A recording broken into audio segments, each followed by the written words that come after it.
এই আপিল গতকালকে দায়ের করে court was please two condone the delay, that is 587 দিন ডিলে ছিল, এটা গতকালকে কোর্ট কন্ডন করেছে।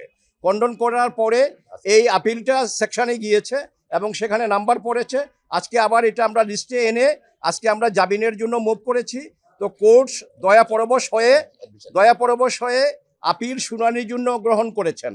নিম্ন আদালতের নথি তলব দিয়েছেন, পক্ষধরকে নোটিশ দিয়েছেন এবং ওনার উপর আরোপিত দণ্ডাদেশে যে ফাইন ছিল সেই ফাইনটা স্টে করেছেন এবং এই আপিল নিষ্পত্তি না হওয়া পর্যন্ত ওনাকে নিজের জিম্মায় অথবা আইনজীবীদের জিম্মায় ওনাকে জামিন দিয়েছেন।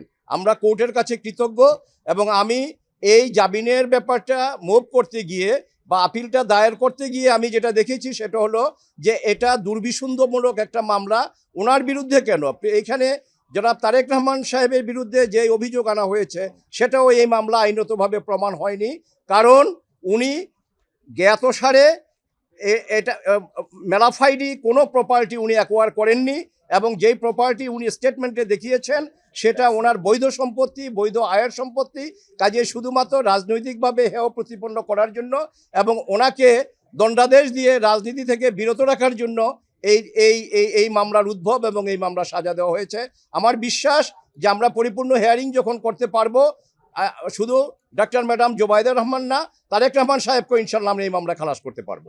আমরা যে সাধারণ ভাই বললেন, আমি যেটা অ্যাড করতে চাই, আমরা ফার্দার আর্গুমেন্ট করেছি যে এই মামলাতে দুদকের পক্ষ থেকে কোনো এভিডেন্স হাজির করতে পারে নাই, দেয়নি, এমনকি সাক্ষীরা কোনো এভিডেন্স দেয়নি।